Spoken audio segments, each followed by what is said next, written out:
ડેડિયાપાડામાં 15 નવેમ્બરે પીએમ મોદી આવી રહ્યા છે।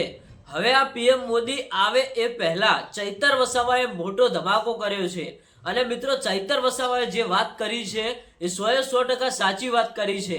હવે મિત્રો ડેડિયાપાડાની અંદર ચૈતર વસાવા વિફર્યા, કારણ કે તમે બધા જોતા હશો આદિવાસી સમાજનો 15 નવેમ્બરના દિવસે મોટો તહેવાર એટલે કે બિરસા મુંડા ભગવાનની જન્મ જયંતિ નિમિત્તે આ નરેન્દ્ર મોદી સાહેબ ડેડિયાપાડા આવી રહ્યા છે। તો મિત્રો આ 15 નવેમ્બરના દિવસે નરેન્દ્ર મોદી સાહેબ ડેડિયાપાડા આવે એ પહેલા ચૈતર વસાવા મીડિયા સામે શું બોલ્યા અને શું મોટો ખુલાસો કર્યો, કારણ કે એ વાત બહુ જાણવા જેવી છે। ચૈતર વસાવાની વાત 100% સાચી છે। તો ચાલો મિત્રો આપણે વિડીયોની શરૂઆત કરીએ।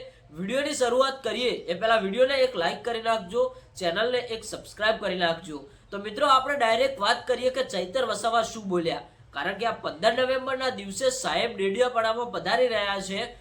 એની તૈયારીઓ અત્યારે હાલ ચાલુ થઈ ગઈ છે અને એક સૌથી મોટી વાત ચૈતર વસાવાએ એ કરી છે કે ગમે તે જગ્યાએ કે કોઈ પણ જિલ્લાઓમાં કે કોઈ પણ ગામડાઓની અંદર જ્યારે નરેન્દ્ર મોદી સાહેબની એન્ટ્રી થવાની હોય, એ આવવાના હોય એટલે જ કેમ રોડ રસ્તાઓ બને છે, આમ કેમ કોઈ પણ જગ્યાએ રોડ રસ્તાઓ નથી બનતા।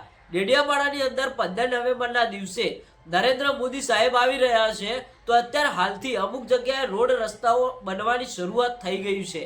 આ વાતને લઈને મિત્રો ચૈતર વસાવાએ એક મોટો ખુલાસો કર્યો છે કે જ્યાં જુઓ ત્યાં નરેન્દ્ર મોદી આવવાના હોય એટલે અગાઉથી રોડ રસ્તા બનવાનું ચાલુ થઈ જાય। આમ તો મિત્રો કોઈ જો સાહેબ ન પધારે તો એ રોડ રસ્તાઓ ન થાય। આ વાત શું મિત્રો 100% સાચી છે કે ખોટી એ તમે કોમેન્ટ કરીને બતાવજો।